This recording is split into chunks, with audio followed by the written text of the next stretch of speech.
Peuple du changement, recevez mes civilités les plus distinguées. J'espère que vous allez bien et que vous vous portez à merveille ce matin. Mesdames et messieurs, il y a quelques semaines, du moins le week-end dernier, il y a le ministre de la Jeunesse qui a été enfariné du côté de l'Occident. C'était en Belgique. Il a été enfariné et honnêtement, les images n'étaient pas très bonnes. Et cela a fait les choux gras de la presse, poussant le gouvernement à réagir pour condamner ces actes-là. J'ai pris du recul par rapport à cette situation. Question de mener une analyse froide. Parce que j'ai pas voulu me prononcer là-dessus. Et on a observé des blogueurs qui se sont levés, qui ont condamné cela, comme Steve Farr, qui s'est rappelé de la bastonnade que lui avait infligé nos frères de la diaspora, de la brigade anti-Sardina, nos frères combattants, parce que ce sont des Camerounais. Et donc, le combat que mènent nos frères de la diaspora, je vous le dis très honnêtement, je me pose la question de savoir, et ça je pose à vous aussi, est-ce que ces combats d'une manière ou d'une autre ne sont pas légitimes? Est-ce que ces combats ne peuvent pas être légitimés d'une manière ou d'une autre? Est-ce que les combats que nos frères portent ne sont pas des combats légitimes, mesdames et messieurs? Parce que je vais vous dire, des gens comme des Steve Farr. Steve Farr, tu sais très bien que tu es un pion du système. Tu es un jeune que le système utilise contre la jeunesse. Parce que vous prenez, je ne sais pas, parce qu'on vous appelle derrière, on vous finance, on vous donne quelques francs pour que vous venez dire, soutenir l'insoutenable, pour que vous venez dire ce que vous ne pensez pas. Je vous ai présenté il y a quelques jours une vidéo dans laquelle la boutique d'un certain Ayoba Bamoun était saccagée à Sangmelima, chef-lieu du département du Dja-et-le-Bon. La boutique de ce monsieur a été saccagée, avec celle de son épouse, à cause de leur appartenance au MRC. Vous savez ce que ça fait? Comment est-ce qu'on fait pour mettre sur pied une boutique chez un peuple du changement? Lorsque vous vous êtes battu avec parfois vos fonds propres et contracté des crédits dans les microfinances pour mettre sur pied votre boutique, et que l'on se lève un matin après tant d'efforts, alors que vous êtes père de famille, c'est sur ce commerce-là que vous profitez pour nourrir votre famille. On vient, on casse tout en un jour comme ça. Vous savez quelle frustration cela peut créer? Lorsque les enfants de ce monsieur voient cela, vous savez ce que ça peut créer comme frustration? Imaginez-vous un tel monsieur, après avoir subi cela, va en Occident. Boza, comme on dit, traverse le désert, l'Algérie, arrive au Maroc. Écoutez-moi bien, arrive au Maroc, réussit à entrer en Espagne.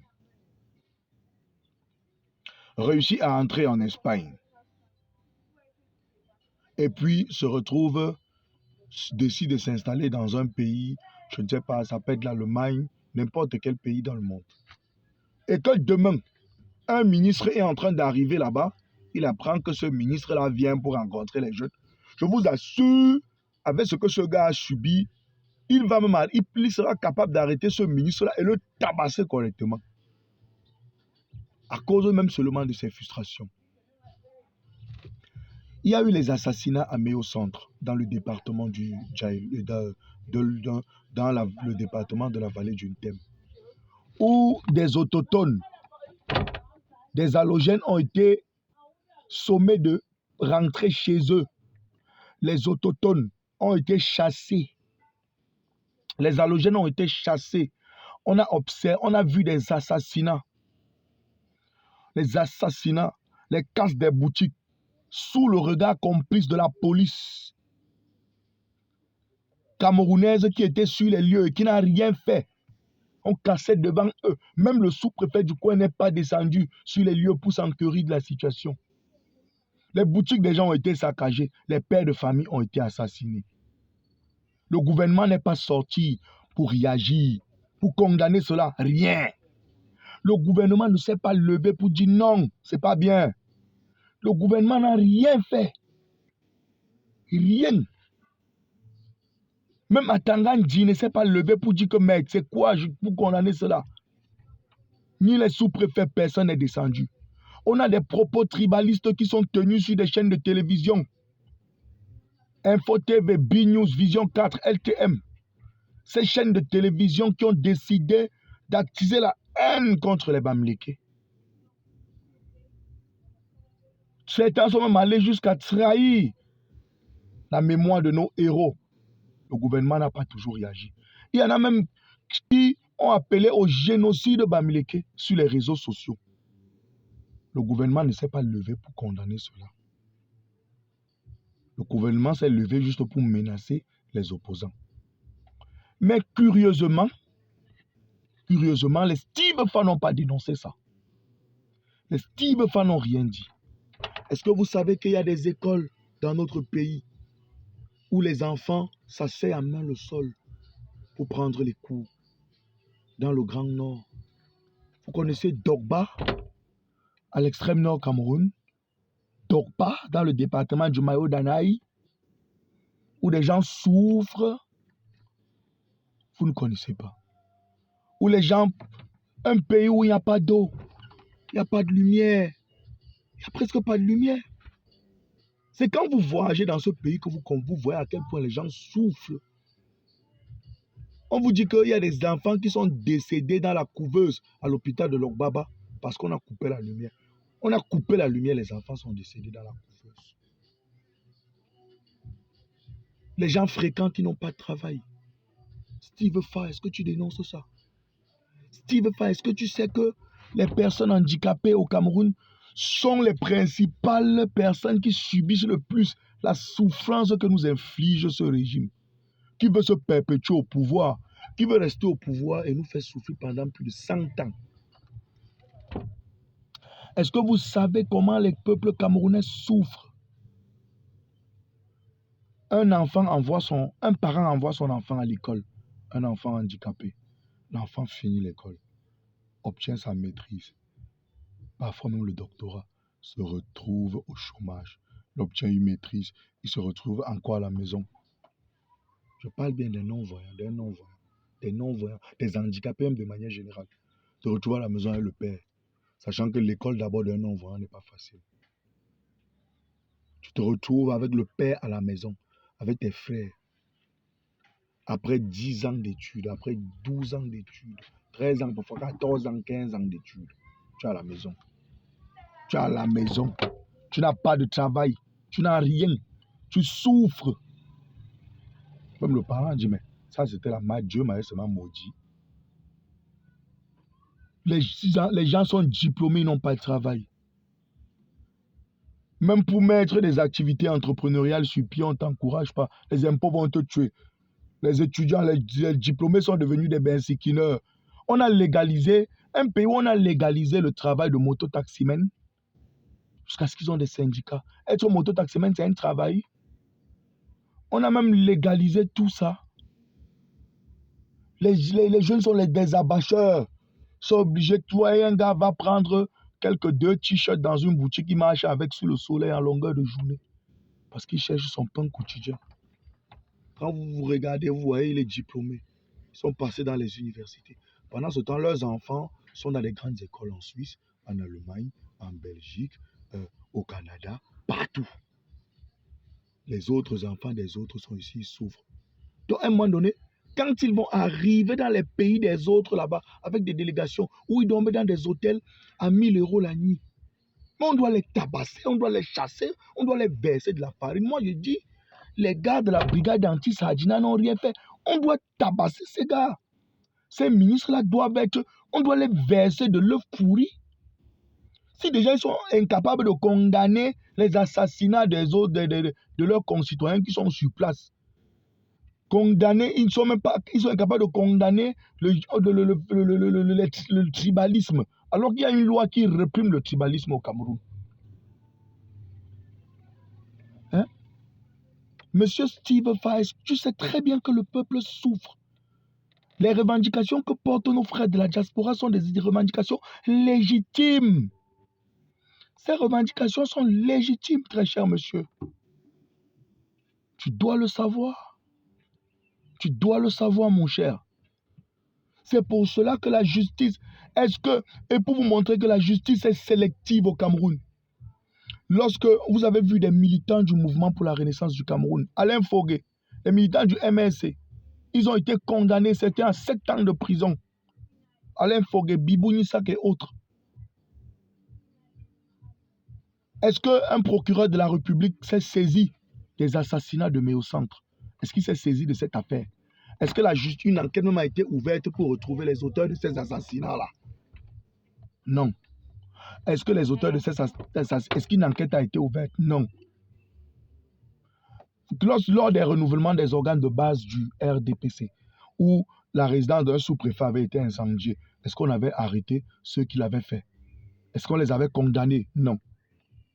Quand c'est les opposants, on les arrête. Quand c'est les opposants, on les menace à l'immédiat.